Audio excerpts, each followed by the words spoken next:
Students across the country are cutting class today, and the mainstream media couldn't be happier.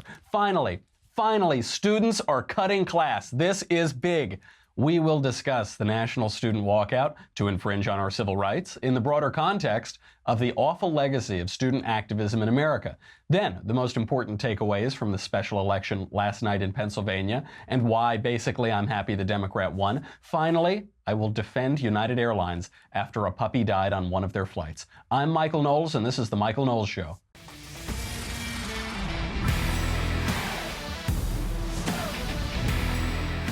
That is a lot for one show. This is going to be a big show, going after cute kids, applauding a Democrat victory, and defending dead puppies. That is a lot even for me, but we have to do it. What can we do? First, before we do that, I have to talk about something because, you know, we work out our brains on this show. We work it out. We catch a lot of cultural news and political news, but you've got to work out your body too. Our founding fathers knew this.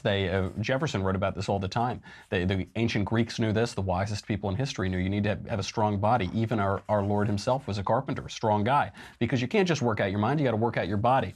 This is a lesson that I occasionally forget, but I'll try to remember it because we have a wonderful sponsor, which is Beachbody On Demand. They help us keep the lights on. That's good. That's a good in and of itself, but also they are an excellent new company that will help you work out, and it's a very 2018 way to do it. I don't like to do a lot of old-fashioned things like get up or go to the store or join a gym or anything. I don't do that. I am a millennial. I like to sit in my chair and that's it. And if I'm going to work out, it better be close to my chair or my couch. Beachbody On Demand does all of this. It is an online fitness streaming service that gives you unlimited access to a wide variety of highly effective world-class workouts personalized to meet your needs. So you know every year, we're now in March, so there's no way you're doing any of your New Year's resolutions, but every year you join a gym and then you pay whatever it is, $50 a month or something, and then you don't go, you go like twice, and you know, if you join Equinox, I think it's like $1,000 a day or something, but you don't do it, no one actually goes, they stop going after a while. That you've got to make a workout convenient, and then you can keep up with it, and Beachbody On Demand does exactly that. Beachbody On Demand also includes extensive nutritional content, all proven to help people achieve their health and fitness goals. I went through a period one time in my life where I did work out a fair bit, and I had to beef up for a movie that never even shot. But one thing I learned from that is the nutrition. If you don't do the nutritional aspect, you might as well not work out. You've got the two go hand in hand. You're not going to see results. Luckily, Beachbody On Demand has all of them. It's the total package to help you become the total package this year. Become a package just like me, guys. Familiar brands, Payo, P90X, Insanity, 21-Day Fix, T25, 3-week yoga retreat. They're all really good. I'm partial to P90X, really just because Paul Ryan did that. And if he had won the vice presidency in 2012, he would have been VP90X. So that's a great one. There are a lot of really good ones, though. And some take a little less time, some take more time, some need more equipment, you can do it just on your own. It's really tailored to whatever you want to do.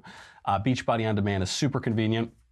It's accessible on your computer, your web-enabled TV, tablet, smartphone, or any other web-enabled device. You don't need to go to a gym or schedule a class. Some people do workout classes. Come on, guys. It's 2018. Do you, man. If you're traveling, you can do the workouts in your hotel room. If you don't have any time, some of the workouts are 10 minutes. Some of them are up to an hour. Some of them are 10 minutes. Take a guess at which one I do. Beachbody On Demand has programs for any fitness level, so you don't need to be a beefcake like little old me. You can also be kind of new to all of this. They have cardio, weight training, yoga, low impact, even dance. Even that's the one I'm good at. There are over 600 different workouts. You can sort by type of workout or your favorite trainer. It has all of that nutritional help. Abs are made in the kitchen, as I think we all know. Abs are made in the kitchen, not in the gym, so you can do that. And it's unbelievably affordable. Don't say I never did nothing for you. You can try this amazing program, all 600 workouts and the nutritional information. How much? How much would you pay for that? Like $1 million? Try for free. You can do it for free. Don't be a dummy. Take advantage of this and help me keep the lights on. Plus, your annual subscription is cheaper than a gym membership. You need to give it a try. Right now, my listeners will get a free trial membership, but you can't go to a website. You got to do this kind of the cool way, which is you text MKS to 303030. It's easy to remember. Text MKS to 303030. You'll get full access to the entire platform for free, all the workouts and nutritional information for free. MKS to 303030. Okay, today is a national day. It is a national day, a big day. It's not just Pi Day. It's also Pi Day, 3.14. But it's a big national activist, national day. How do I know that? Because the mainstream media told me.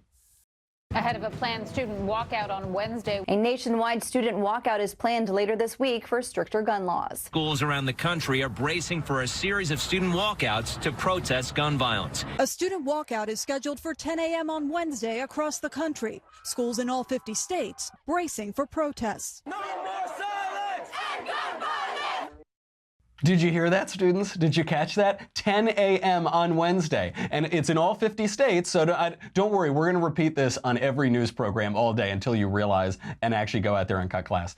The mainstream media always do this. The mainstream media stoke the flames of these protests to such a degree, they basically create them. They didn't even just say there's, on Facebook they're talking about a walkout. They actually said it's going to be at this time, and don't worry if you're in Mississippi or New York, it's going to be all over at this time, you got to do it. There's another kid in all of this. There's another one of these teenagers, a friend of the show. We brought him on to talk about, not to talk about guns, but to talk about the media, Kyle Kashov.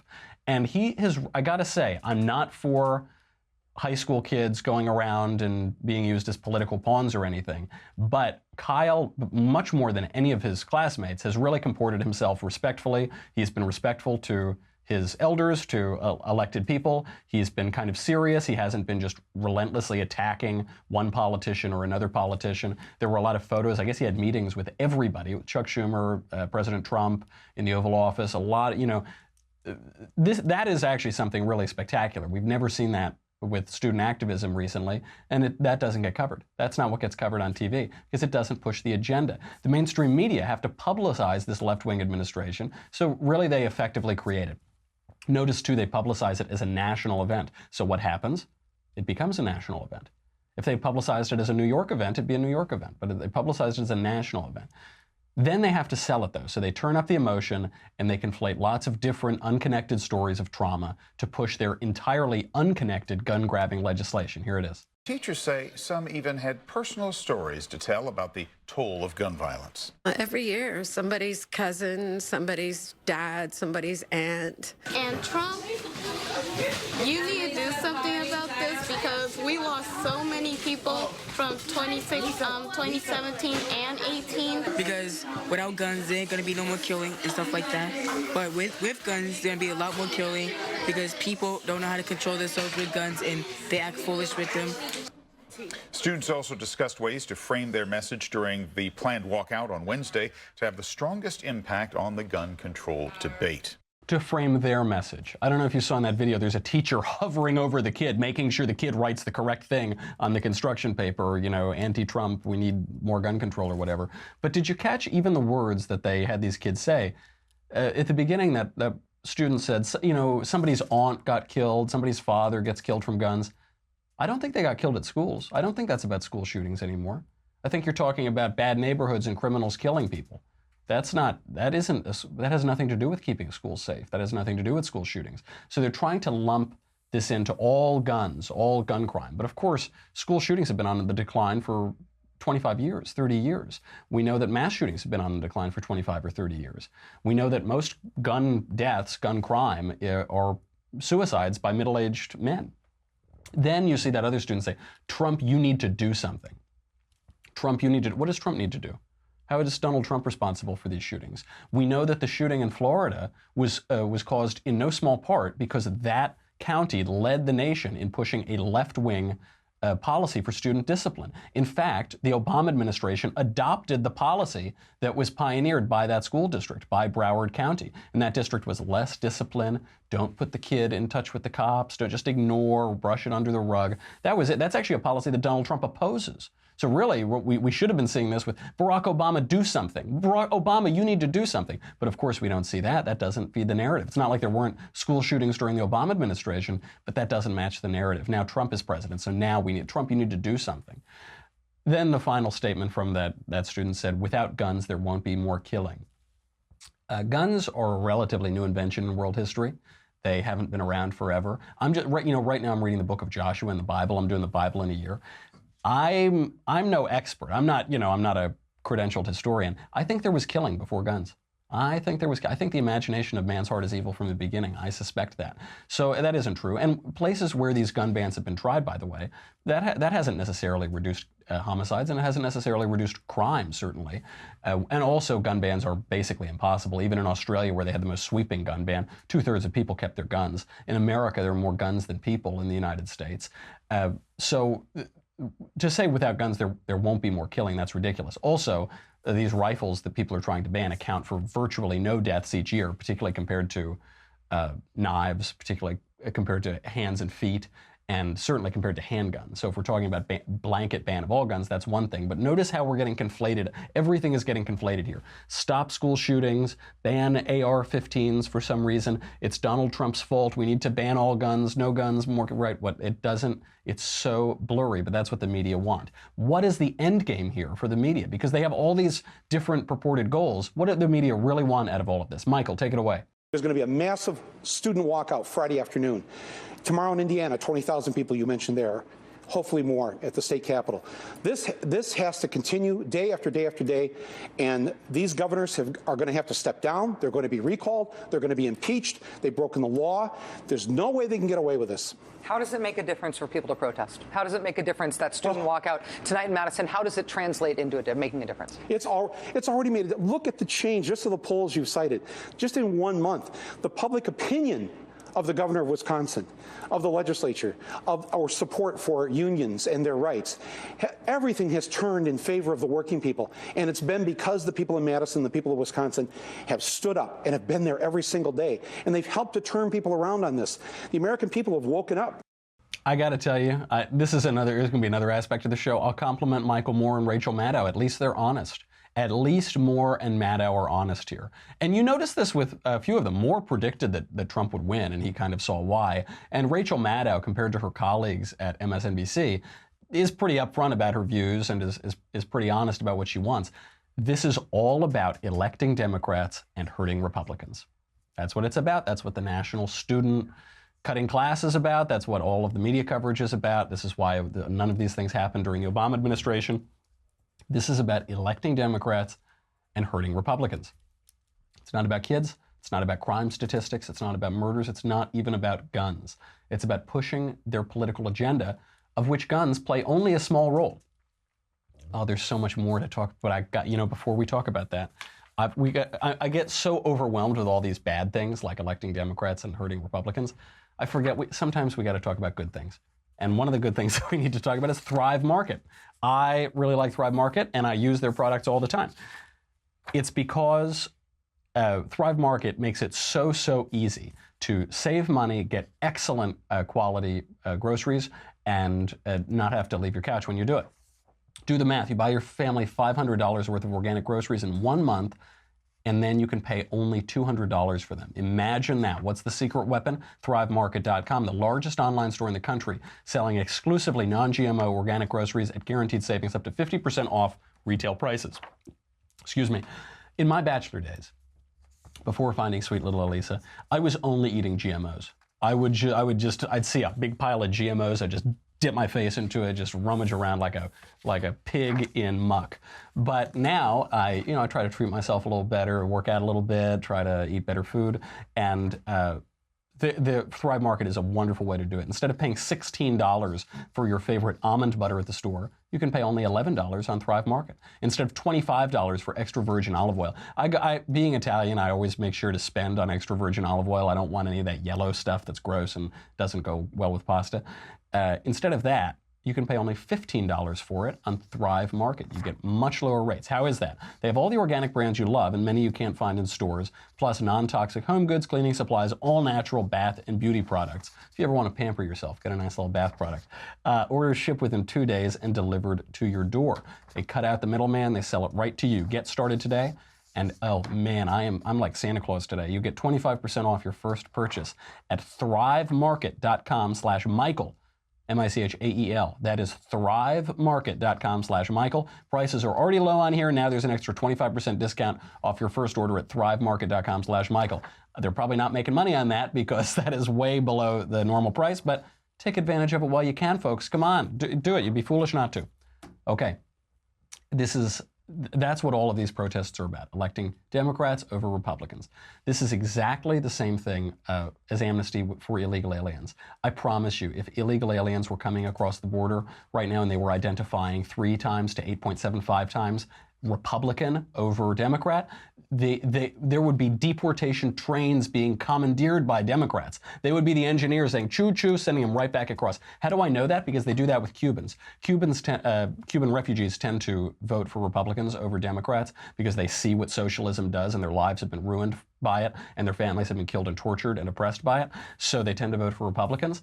And what did Barack Obama do? He repealed the wet foot, dry foot policy. There was a policy in the United States whereby if Cuban refugees came over and made it to the United States shores, they would be legal here. They wouldn't be deported. Obama got rid of that. Why? Well, because why is a Cuban worth less than a Honduran? Why does a Cuban national have to be deported back immediately, but a Honduran national gets to stay and is a dreamer and needs a path to citizenship and all of that?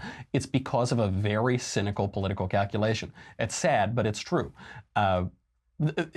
If this situation were reversed, you would see opposite feelings on this. But that's the Democrat. They have their electoral strategy. They actually released it in a memo. They said illegal amnesty is necessary for our electoral viability. That it is always a cynical calculation when it comes to these big national events. This is the reason we don't let 16-year-olds vote. It's this whole thing about we got to listen to the kids, out of the mouth of babes. We got to listen to kids. No, we don't. They don't. The kids don't know anything. That's why we don't let them vote. They don't know anything. They're students. They're students because they don't know things. And then hopefully by the end of being students, they will know things. They learn things. That isn't necessarily the case in our current educational system, even at some of the best schools in the country, but that is the idea. They don't know anything. Democrats want to lower the voting age because they thrive on ignorance, and Democrat candidates thrive on ignorance. Last March, California Democrats proposed ACA 10 to lower the voting age to 17. Why is that? Democrat Assemblyman Evan Lowe said, young people are our future.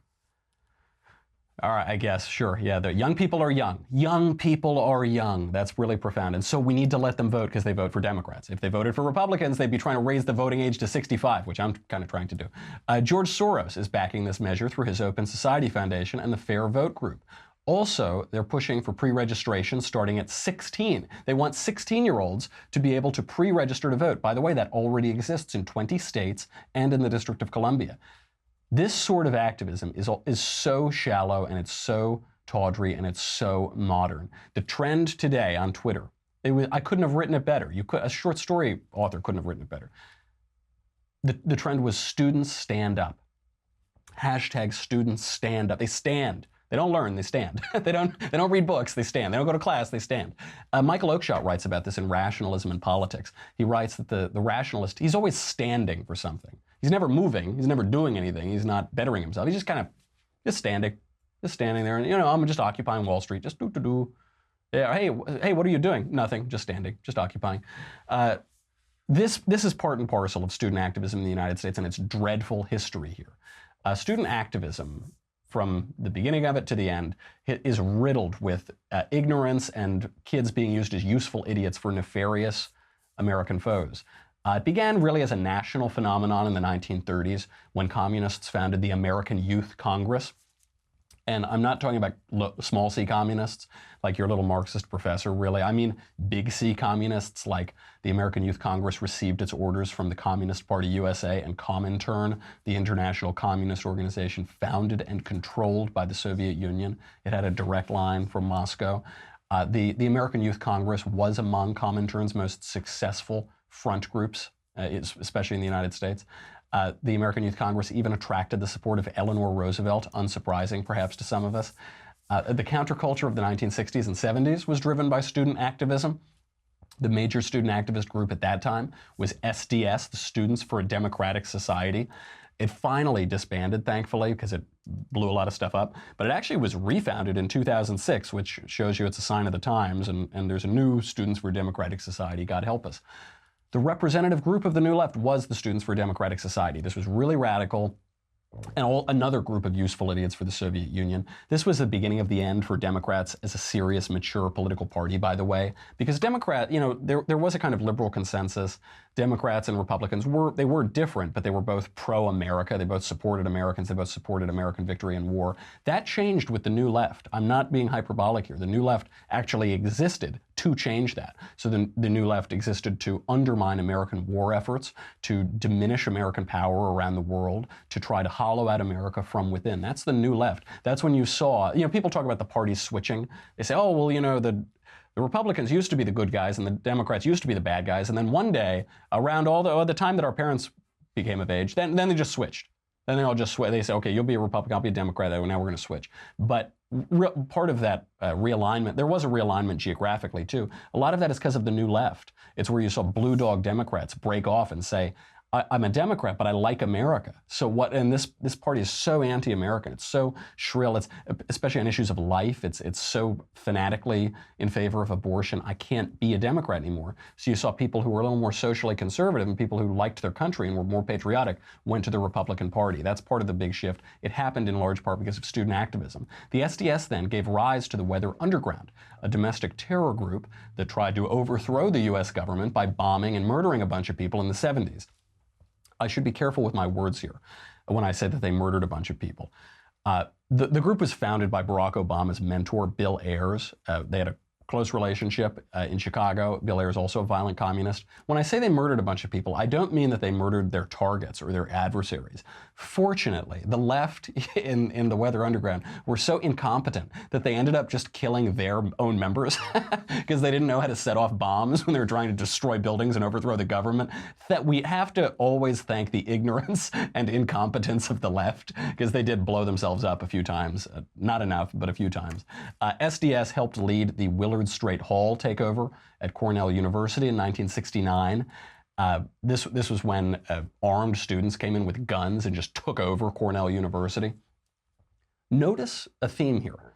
All of the student protests involve walking out or staying out, or all in all just putting a stop to learning. No more learning. No, we have to destroy buildings. We have to break down university buildings. We need to stop people from going to class. In Cornell, you saw people walking down the hall. They said, "Hey, hey, ho, ho! Western Civ has got to go. Hey, hey!" And it's a double entendre. On the one hand, it's we need to stop teaching people Western civilization. We need to start teaching them God knows what, communist nonsense. But on the other, critical theory or something.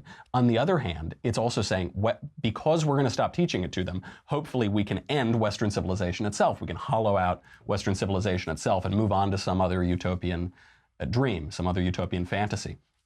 Coincidentally, a professor of mine in college was at Cornell at the time, Donald Kagan, and he just kept teaching during all the mayhem. That was his protest. That's a real protest. On the National Student Walkout Day, the real protest is to stay in class and listen and learn something and do what you're supposed to do and don't act like a little bratty child. We've seen other student activism in recent years. Obviously, we saw the shrieking girl at Yale. You all remember her. I can't play that clip again. It's so devastating. Like, it's on the one hand, it's very funny. On the other hand, it makes me so sad and weep for that institution. You saw Coney 2012, obviously a really important activist moment. The Darfur protests, they didn't result in anything, did it? But students walked out and they smoked pot in Central Park. I remember this when I was in high school. Walkouts over the Iraq War. I was in middle school during the Iraq War, and I remember there's a walkout of all these middle school students, or a sit-in or whatever. And these are like 12-year-old kids, 11-year-old kids. Why did they walk out? Because they want to cut class. Kids always want to cut class. Dummies, what are you doing? But they don't. A 12-year-old doesn't understand war, doesn't understand much of anything. That's why they're in school, to learn. But what the left tries to do is just turn up that arrogance, turn up that hubris, turn up that pride, turn down the humility. And when you do that, it prevents them from learning, and it makes you an easier pawn. If you're ignorant, you're more of a pawn. They always involve walkouts. They always involve a stop to learning. We have so much news to talk about. You're telling me I got to sign off first. That is, oh no. We got some really good stuff. I got to tell you why I'm basically happy the Democrat won, and I have to defend dead puppies. That is really, and you're going to miss all that if you're not at dailywire.com. I'm sorry, guys. This is what happens. If you're on YouTube, no, you're not. If you're on Facebook, go to dailywire.com right now. What you can do then is you'll get me, you'll get the Andrew Klavan Show, you get the Ben Shapiro Show. You get to ask questions during the conversation. It's an hour-long conversation between either Drew or me or Ben, and you can ask questions. Everybody can watch. Only subscribers can ask questions. Same with the mailbag. Many are called, but few are chosen.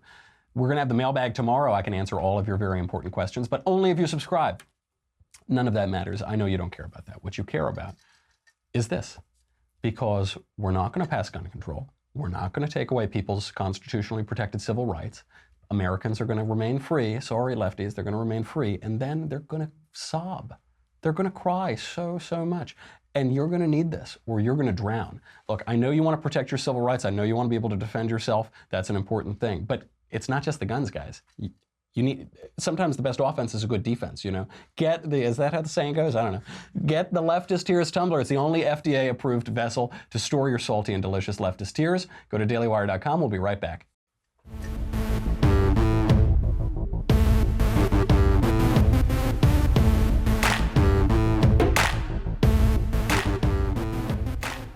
All right, we got to talk about Pennsylvania. The race isn't over, obviously. It came down to like 4 votes or something, so it's probably going to trigger a recount. It's probably going to go to court.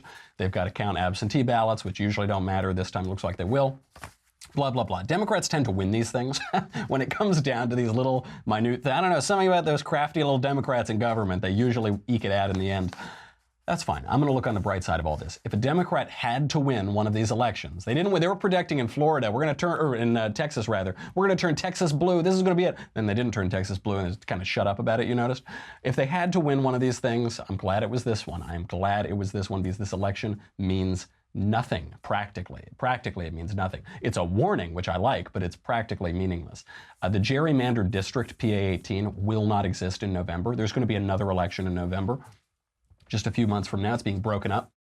Connor Lamb, who probably won this election, will run in a new district, likely Pennsylvania 17, where he lives, in November, at which point 80% of the district will be new to him. So incumbency does help candidates generally, but it doesn't help candidates if you're 80% in a new district. So I'll give a few excuses for Republicans probably losing this race by 7 votes or whatever. Despite the last few years of Republicans winning here, Democrats still hold a registration advantage, a major registration advantage. It's probably all those dead people and like 13-year-old aliens from Mars or something, but still they hold a major registration advantage. Also, Connor Lamb was a better candidate. He was a better candidate than the Republican Rick Saccone. Lamb outraised him 5-1. He's better looking, he's more articulate, he's more exciting. And most important of all, Lamb ran as a fairly moderate, even slightly Republican candidate. The left is now saying those are excuses. It is an excuse, but it's also an explanation. You can't deny he ran as a moderate and kind of Republican candidate, particularly relative to the far left movements of the Democrats. So he wouldn't endorse Obamacare. He said that he would work with either party on health care. He supported tax cuts. But he said he opposed Trump's tax cuts, but he supports tax cuts, but not that one though. I don't like that one for whatever reason. He ran against gun control. Good. Democrats don't do that, especially now, but he did because he knew that he had to be more Republican to win. He supported Trump's actions on the steel and aluminum tariffs, and on abortion, he pulled the Mario Cuomo, the classic Cuomo. He says, I'm personally against abortion, but I believe it should be a right, which is just another way of saying, I would never kill my precious babies, but all of those poor people and all of those minorities, they should kill their babies. But I would never kill, mine are precious and valuable, but all those other people, they don't know, let's kill them. That's what he said. But, whatever, I guess it works electorally among some constituencies. Given that race doesn't matter whatsoever, this is why I'm kind of glad the Republican lost. I mean, look, the Saccone could win, he could run again in November. There's a chance that they're both in Congress in next year. What it is reminding us is that we have to vote in November. It underscores the Buckley rule. The Buckley rule, which is that you should always vote for the most right, viable candidate. And this should serve as a lesson, a final lesson, I hope, I know it won't be, but I wish it were, to Republicans who don't vote for Republicans because they would have preferred a better candidate. They'd prefer a better candidate. Listen to that rule, most right, viable candidate. Look, if someone is running who is utterly unacceptable, meaning he isn't really right-wing, he's just lying, or he's like an evil person. He's just like a truly depraved satanic figure. I guess, you know, if like we ran Joseph Goebbels or something, I guess you don't want to elect him, probably vote for the Democrat and let the kiddies get extra health care. But short of that, and there's a lot of political hyperbole, but that's not what we're seeing. We're not seeing that from congressional candidates. We're not seeing that from presidential candidates. Vote for the most right viable candidate. You hear this empty slogan sometimes. They say, people, especially who oppose Trump, but who oppose other Republicans too. You hear it every election cycle. They've been doing this since Goldwater. They say, I'm a lifelong Republican, but I just couldn't vote for Mitt Romney for some reason. Or I couldn't vote for John McCain. He's too, I don't know, he's too moderate, really, is what he is. They say country over party. A lot of Republicans say this. That doesn't mean anything. The reason you join a political party is because you think that that party's vision and policy platform will better the country, that it's better for the country. If you think that the other party's vision and platform is better for the country, that doesn't mean you're choosing country over party. It means you're switching parties. It means you're in a different party now. That's all it means. There isn't logically a difference between the country and the party if you're in the party. You can criticize your own party and you can criticize your own country. Neither of those things are perfect, but it's a totally empty slogan, and what it really means is, I don't like this candidate and I'm taking my ball and going home. Wah, wah, wah. Well, don't do that. We need to win. Things are more important than, you know, your feelings about some candidate in Pennsylvania or whatever. There are more important things on the line.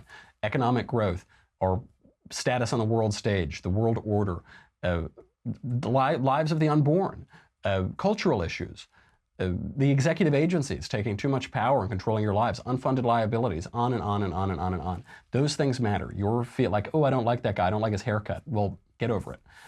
Now, we have to talk about United Airlines. We got a little bit of time. I know this is an unpopular opinion. I don't care. United Airlines is under fire again, this time for informing a passenger that she couldn't block the aisle with a crate carrying her 10-month-old puppy. So the stewardess informed her that she would have to put the dog in a box in the overhead bin, where sadly it died.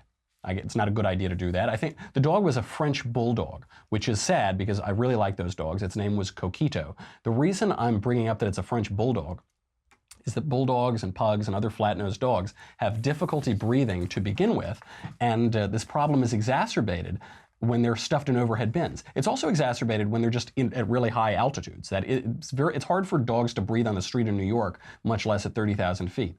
This is entirely the dog owner's fault. Entirely the dog owner's fault. Loath as I am to defend United Airlines, people, stop bringing your dogs everywhere. Stop it. They don't belong on airplanes. They don't belong in restaurants. Fifi will survive for an hour or two without you. If you are not blind, leave the dog at home. Some people need service animals. They need them, like blind people, for instance. Good. Bring that dog wherever you want. It can be wherever. That's good. People abuse this privilege all the time, especially in LA. I see it everywhere. These little actress girls bring their dogs, bring Fifi onto airplanes and into restaurants as emotional support animals. Emotional support. I know a lot of actresses. They all need a lot of emotional support. I'm not denying that. Fifi ain't gonna suffice, I promise you. This owner was incredibly irresponsible and incredibly rude. To begin, don't bring your dog on a flight. Don't bring your dog on a flight. If you are going away for a week, put it in a kennel or leave it with a friend. If you're going away for months and months and you insist on bringing your dog on vacation to your vacation house, fly private. If you have all these vacation houses, fly private. You can afford it. My sleep on the LA to New York red-eye is so much more important than Fifi's vacation. It boggles the mind. Do not bring your dog on the flight, and certainly don't bring it in the main cabin. In the old days, they would go to cargo. In the glory days before, like 5 minutes ago, you'd put the dog in cargo, and then sometimes the dog would die, and that was sad, so now they bring them into the main cabin. Beyond that, if you insist, I know times change, culture decays, if you insist on bringing Fifi on the flight, buy Fifi a seat. Don't just pay the like $3 bump up fee so that you can bring the dog in a crate, but if the crate's too big and you got to put it in the aisle and then it can't be in the aisle, so you got to put it in the thing and then it dies.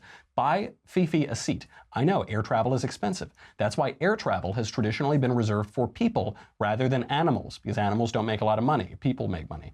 Paying the extra fee doesn't mean you get to put it in the aisle. You do not get to block the aisle with your dog crate.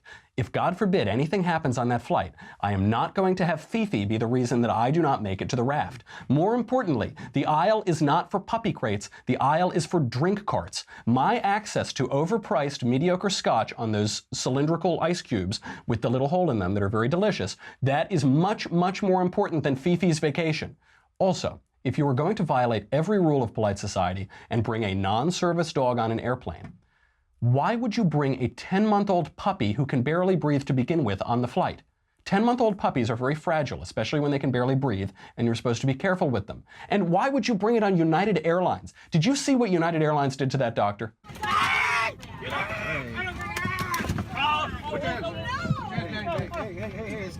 come on. Come on, come on. Oh my God! Oh my God! Oh my God! No! Oh my God! My God! What are you doing? No, this is wrong! Oh my God! Look at what you did to him! Oh my God! To go home. I have to go home. I have to go home. Just kill me. Just kill me. Kill me. Just kill me. I have to go home. Kill me. Just kill me. Just kill me. Just kill me. That's how United Airlines treats a human doctor. Not just a dog, not even just a human, a doctor. That's what they do to a doctor. Just kill me, dragging him, clubbing him on the head. Did this owner really think that they were going to allow a 10-month-old puppy in a crate to block the aisle on the airplane? Now, who cares about all this? No, it's kind of it's a sad story. It makes some points. It drives me insane when dogs bark on my flights. I really, really don't like that. But who cares about all of this generally? It's because we live in a culture that values animals more than people. Just look at PETA and Planned Parenthood, two of the most important nonprofit organizations. They raise a ton of money. They have a ton of members. The two most important nonprofits on the left exist to save animals and kill humans. That's what they do. That's because we don't have a coherent moral framework anymore. We don't have a coherent moral framework. We don't know what we're here for, the difference between humans and different animals and what the purpose is. And it just, if it feels good, do it, and we're all going to become worm food, and that's basically it, right? Since it's Lent, I get questions about what books I'm reading and what books other people should be reading to kind of put yourself in the Lenten penitential spirit to get ready before Easter, walk with our Lord 40 days before Easter. So I'll just recommend a few. First, the book that we're all reading here and rereading here at the Daily Wire is After Virtue by Alistair McIntyre. I think Drew's talked about it on a little bit on the show. I think Ben has referenced it. I have. We're all kind of reading and rereading it right now. Check it out. It's called After Virtue by Alistair McIntyre, and then we can all tweet about it, and it'll be fun. A few more books for Lent. If you're agnostic or in a period of spiritual doubt, read Mere Christianity by C.S. Lewis. It doesn't get much better than that. Also, what's great after that, also by C.S. Lewis, are The Abolition of Man and The Weight of Glory. If you've already gone through Lewis, it's time to move on to Chesterton. Everlasting Man is good, but Orthodoxy is better. Chesterton is just like a fatter, boozier, smokier, more Catholic C.S. Lewis. And C.S. Lewis talks about how he takes quite a lot from Chesterton too. Finally, you can join me in reading Hilaire Belloc's The Great Heresies, which I have just begun, wherein Belloc takes on the Arian heresy, the great and enduring heresy of Muhammad, the Albigensian attack, what was the Reformation, and the modern phase. Belloc is an inimitable writer. He's like even more Chesterton than Chesterton, so that's a great one too. Okay, I think we've covered it. The kids, the Democrats, the dead puppies, and the great and enduring heresies. That's our show for today. If you get your mailbag questions in, do it now so that we can answer them for tomorrow. And I will see you then. I'm Michael Knowles. This is The Michael Knowles Show.